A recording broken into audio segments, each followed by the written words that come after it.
Hai semua, dalam video kali ini aku akan unboxing dan juga kongsikan 3 sebab kenapa aku beli Apple iPhone 13 Pro 256GB ini.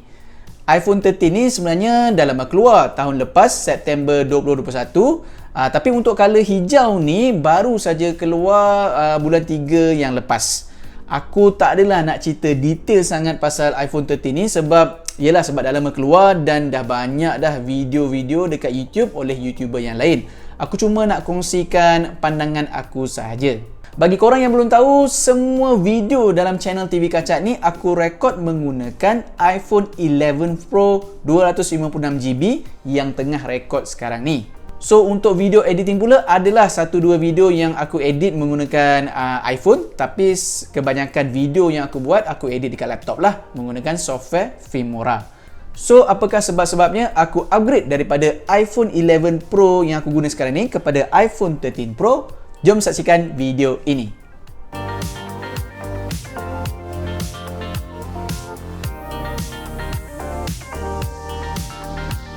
Assalamualaikum, salam sejahtera dan selamat datang ke channel TV Kacak. Nama aku Syahidi. Jika korang baru saja jumpa channel ini, pastikan korang tekan butang subscribe dan tekan butang loceng. Jika korang telah subscribe dan tak skip iklan, terima kasih aku ucapkan. Okay guys, jom kita unboxing. So ini ada kotak Apple iPhone 13 Pro 256GB warna Alpine Green. So kat depan ni memang kita dah nampak lah rupa bentuk iPhone 13 Pro itu. Masa launching yang betul-betul September 2021 tu memang ada banyak kali lain lah, warna biru, warna emas, gold, tapi the gold dia gold light gold sikit. Okay, so dari segi kotak dia memang simple lah, berwarna hitam, dan kalau korang lihat kotak dia memang slim saja.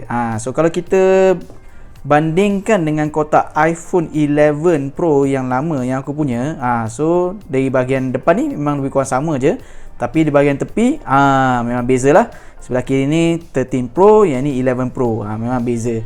So ada benda yang kurang lah di dalam kotak, kejap lagi kita akan tengok. Alright, so di tepi hanya nama iPhone sahaja, atas ada logo Apple, nama iPhone juga di tepi, dan di bawah logo Apple. Di belakang ada tulisan lah iPhone 13 Pro, designed by Apple in California, assembled in China, dan apa yang ada di dalamnya. Kemudian dia punya features and requirement lah.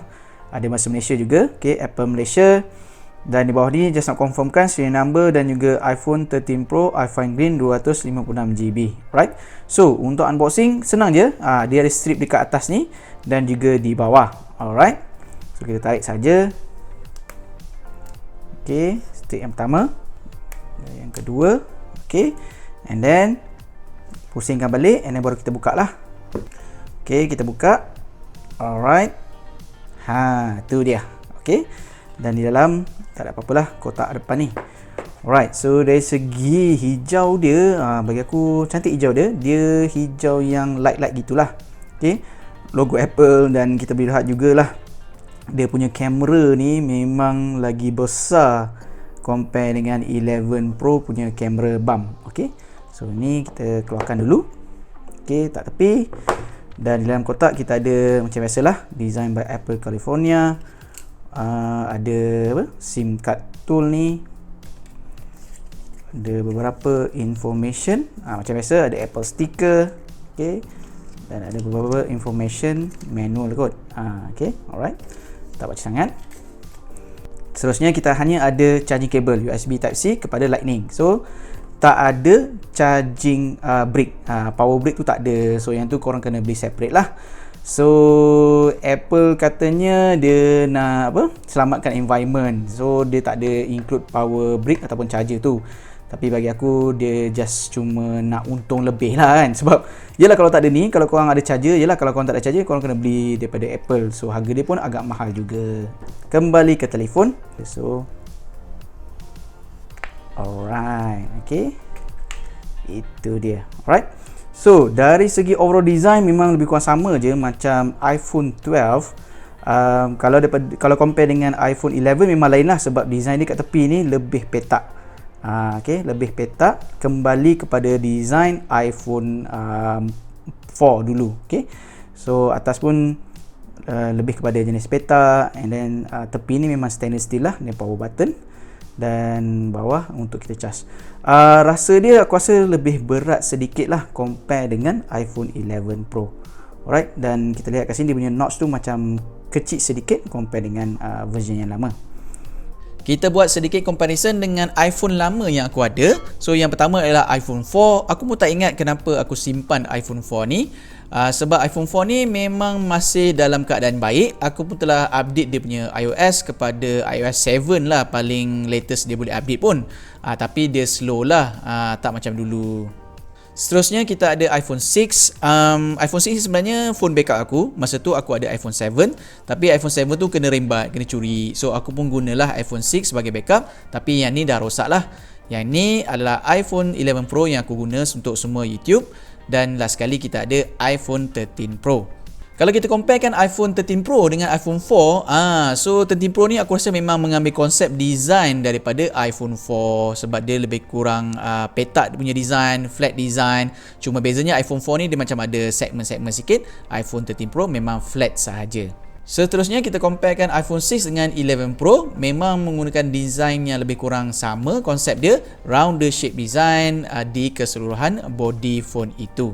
Dan iPhone 6 masih ada Touch ID. Dan yang terakhir kita comparekan 11 Pro dan juga 13 Pro. So dari segi color hijau dia, nampak 13 Pro punya color hijau lebih pekat daripada 11 Pro.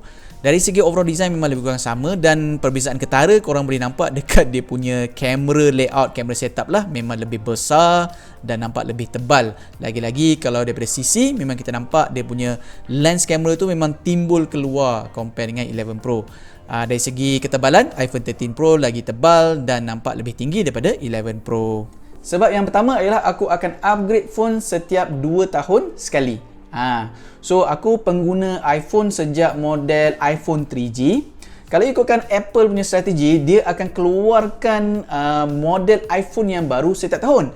Dan semakin tahun tu semakin naik ataupun mahal harga dia.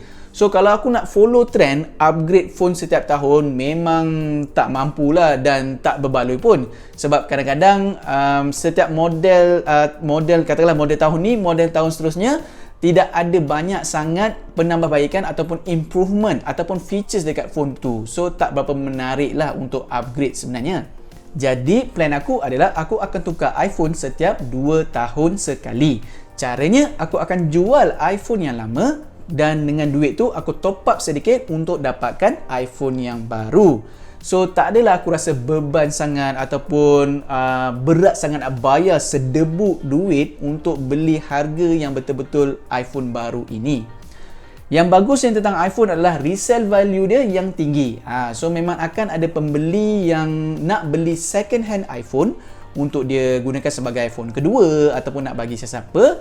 Dan kita tahu bahawa Apple sendiri support iOS software update selama beberapa tahun. So iPhone ni sebenarnya boleh pakai lama lah.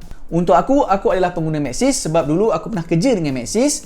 So untuk iPhone 13 Pro ni aku pun ambillah sambung kontrak Maxis. Bukan nak promote Maxis lah, tapi untuk Maxis ada 2 jenis kontrak untuk iPhone. Satu yang zero lotion, satu lagi yang normal kontrak. Aku ambil yang normal kontrak. Plan postpaid aku sekarang adalah plan 128 RM128 sebulan. Dan untuk beli terus outright iPhone 13 Pro ni 256GB, aku perlu bayar RM3,986. So aku bayar terus lah. iPhone 11 Pro ni aku dapat jual dalam RM1,900. So RM3,986 tolak dengan RM1,900, aku cuma bayar RM2,086 saja untuk beli iPhone 13 Pro 256GB ini. So jimat sikit lah kat situ. Sebabnya kalau harga asal beli terus dekat mesin ataupun Apple ataupun Switch, harga ni adalah RM5,399. Memang mahal. Sebab yang kedua adalah features yang lebih baik. So untuk aku pengguna iPhone 11 Pro, upgrade kepada iPhone 13 Pro ini memang ada beberapa improvement yang kita boleh nampak lah. Aku cuma ceritakan features apa yang aku guna. So yang pertama adalah dia punya display. So display dia kalau kita compare dengan iPhone 11, ada upgrade sikit lah. Sekarang iPhone 13 Pro ni display dia saiz 6.1 inci. Untuk 11 Pro ni cuma 5.8 inci. Dan untuk iPhone 13 Pro ni dia ada ProMotion display. So dia adaptive refresh rate sehingga 120Hz. iPhone 11 tak adalah. Cumanya untuk yang ProMotion ni sebenarnya dekat phone Android dah lama ada lah. So Apple agak lambat sikit lah untuk memperkenalkan features ni. Sebagai YouTuber, rekod video adalah perkara yang utama. So untuk iPhone 13 Pro ni memang ada banyak ataupun beberapa improvement dekat dia punya camera lens. Kamera setup still sama, ada 3 lens. So kita ada telephoto lens, kita ada wide lens, kita ada ultra wide lens. So dengan improvement ni kita boleh zoom lebih jauh, cahaya boleh masuk lebih banyak, and then kita ada makro fotografi, makro videografi, and then kemudian kita ada LiDAR scanner daripada iPhone 12 untuk ambil gambar night mode yang lebih cantik, dan macam-macam lagi lah. Dan feature yang paling hype, yang paling digembar-gemburkan oleh Apple adalah dia punya cinematic mode. Yang ni memang aku nak try lah. So cinematic mode ni dia akan shift focus. So dekat subjek kita ni, macam aku ni, dia akan terang, and then kemudian dia akan blurkan background tu. So memang aku rasa inilah feature yang memang aku nak try lah. iPhone 13 Pro ni lebih durable kerana dia dah pasangkan dengan ceramic shield. Kemudian dia rating dia IP68, water dan juga dust resistant. So lebih tahan lasak lah. Tapi biasanya untuk aku lah, aku memang akan terus pasang screen protector dan akan terus pakai casing. Dan last sekali, aku juga suka features MagSafe, yang mana korang boleh charge phone ni secara wireless, magnetic, dan juga ada aksesoris lain lah yang boleh lekat magnet, contohnya macam wallet kan. Sebab yang ketiga dan terakhir adalah Apple punya software dan juga ekosistem. Untuk aku tak adalah semua produk Apple. Aku cuma ada iPhone, aku ada Apple Watch, dan juga aku ada subscription untuk Apple TV Plus dan juga Apple Fitness Plus. Aku tak ada MacBook, tak ada iMac, dan aku ada rasa jugalah nak beli iPad sebab aku nak cuba edit video dekat iPad tu. Tapi setakat ni tak ada keperluan. Aku masih okey lagi untuk edit video dekat laptop. Tapi kalau korang memang pengguna Apple yang tegar, memang semua ada iMac, ada iPad, ada iPhone, Apple Watch semua kan. Kalau korang ada semua barang Apple ni, ekosistem Apple ni memang mudah untuk digunakan dan mudah device-device korang ni untuk bercakap ataupun connect dengan each other. Software ataupun GUI interface yang iPhone guna adalah iOS.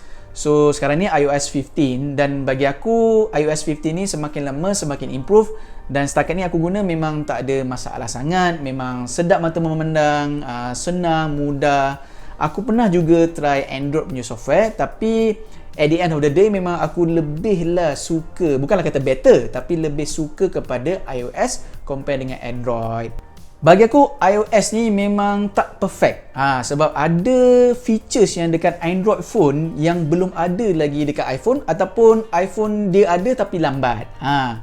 Dan tipulah kalau aku cakap yang iPhone ni tak crash. Sebab sepanjang aku guna 2 tahun iPhone 11 Pro ni, memang adalah 2-3 kali crash ataupun hang. Jarang sangat berlaku lah, tapi memang ada. Yang bagusnya tentang Apple ni adalah dia punya software update. So bila ada bugs ke, ada improvement ke, dia akan cepat keluar untuk bug fix ataupun patch. Dan untuk iPhone, macam aku cakap tadi, dia punya hardware dan software ni memang boleh tahan lama. Biasanya software update ni Apple akan bagi sehingga 3 hingga 4 tahun. So sebenarnya kalau korang ada iPhone, memang korang boleh guna dengan waktu yang lama. Okay guys, itulah saja sedikit kesan aku pada video kali ini. Bagi aku personally, iPhone ni bukanlah satu smartphone yang sempurna, yang perfect. Sebab ada banyak ciri-ciri Android dekat phone-phone Android yang belum ada lagi dekat iPhone. Tapi bila features tu dah ada dekat iPhone, Apple akan pastikan features itu berfungsi dengan baik dan stabil. Link barang-barang yang aku tunjuk dalam video ni aku letakkan di bawah video description. Dan jika korang pengguna Apple, apa-apa produk pun, korang share lah pengalaman korang di ruangan komen di bawah. Macam biasa, sama juga kalau korang ada sebarang cadangan ataupun soalan, sila komen di bawah juga. Alright, jika korang suka video ini, bantu aku dengan like, subscribe, tekan butang loceng dan share. Jumpa lagi di video akan datang. Enjoy the little things. See ya.